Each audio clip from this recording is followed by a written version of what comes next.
The F Word. By Nick Land.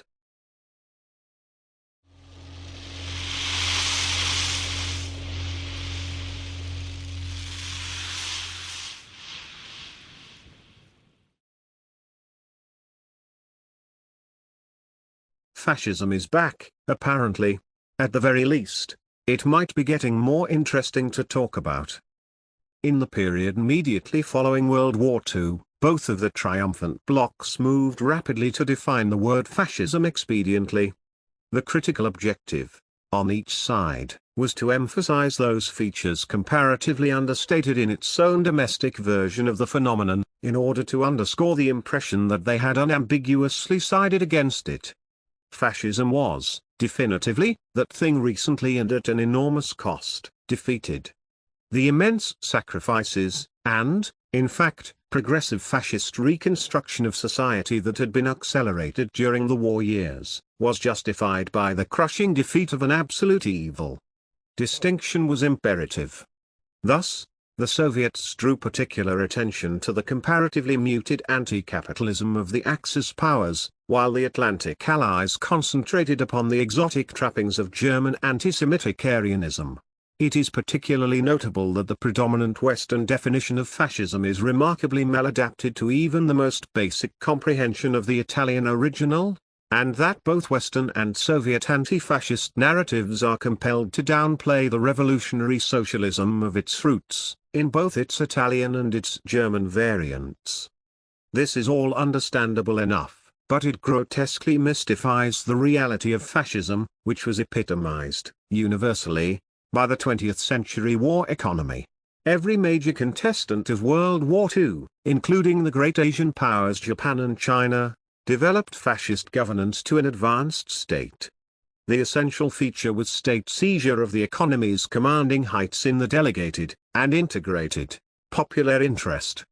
During wartime such interest is peeled back to sheer survival, and thus publicized with dramatic intensity, which is also to say, with an unusual absence of skepticism.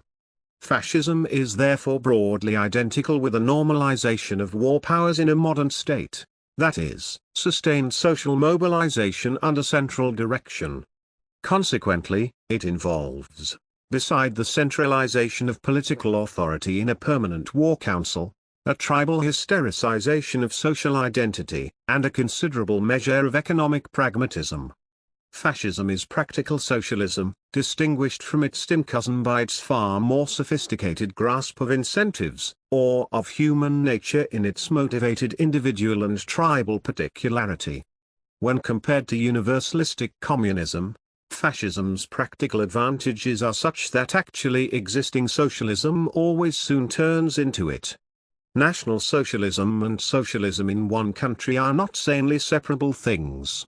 Everyone knows that the literal meaning of fascism is bundling. Like its continental European and Soviet competitors, American fascism had been fully consolidated by the beginning of the war. The New Deal cemented its structural pillars into place. Socialization of the economy through central banking, the transformation of the Supreme Court into a facilitator of systematic executive overreach, and a transformation of mass politics through broadcast media technologies had composed a new, post-constitutional political order. It is this formation that is so flagrantly entering its phase of terminal dementia today. Since the fascist state justifies itself through perpetual war, it naturally likes wars that cannot end. The Cold War looked like one, but wasn't quite. The war on terror is a better bet. In regards to their interminability, if not their moral intensity, wars on poverty, drugs, and other resilient social conditions are more attractive still. Waging modern wars, and their metaphorical side products, is what the fascist state is for. Winning them on occasion, and by accident, is only ever a misfortune. That lesson seems to have been thoroughly learned. The recent adaptation to television of Philip K. Dick's prophetic The Man in the High Castle, is one suggestive indication of a general ideological awakening. In dramatic contrast to the prevailing historical myth, Fascism won World War II so decisively that its opponents were driven to the political fringes of paleoconservatism, once mainstream conservatism, libertarianism, once mainstream liberalism, and Trotskyism, once simply communism. The victory was so complete that even policy objectives, as blatantly fascistic as nationalization, could be considered wholly innocent of fascist taint. It wasn't even necessary to say, nationalization, but, not in a fascist way. It would be amusing if it hadn't ruined everything. Perhaps it still is amusing. It's notable that humor has become quite a lot rougher recently. Since fascism had entirely filled the Overton window, it lost contour, and became invisible. The word persisted in public conversation only as an empty slur. Under this cover, and the absurdly misleading branding associated with it, American fascism ascended to a state of global hegemonic dominance. Since 1989, it has been essentially unchallenged, except by the geopolitical temper tantrum that is radical Islam. Yet suddenly, from left field, the Trump candidacy has thrown it into crisis. The flamboyant fascist features of the Trump campaign, and still more of his excited alt-right supporters, are deniable only by fools. The prior escalation of overt fascist imagery by the first Obama campaign, and subsequent administration was no less remarkable. The established convention in polite society that all conservative presidential candidates are Hitler, obscured the trend before this year, on both sides. Much of this might be reminiscent of the Jonah Goldberg thesis, that we are all fascists now, which was near universally dismissed out of hand, for reasons that have been, until recently, under no socio-political pressure whatsoever to defend themselves. It's obvious nonsense. The mind control class had decided, and that should have been enough for everyone. Those days are unmistakably ending. The general insight that remains incompletely crystallized is this: democracy tends to fascism, due to its fundamental affinity with tribal mobilization, i.e. its essential illiberalism. The multi-century ratchet of Western democratization has led, exactly, and inexorably, to this. If the worst hasn't come yet, it will come soon.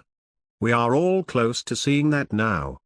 An especially obvious catalyst for political radicalization has been the embrace of demographic engineering as an explicit policy objective, of deliberate partisan asymmetry, attended by a rolling thunder of cultural elite-approved rhetoric that has not only been indiscreet, but blatantly triumphalistic. When dismissing fears of white genocide as malignant and overwrought, it is not helpful to laugh in public about the steady progress of population replacement, in the fashion of John Judy's and Huey Teixeira, most obviously.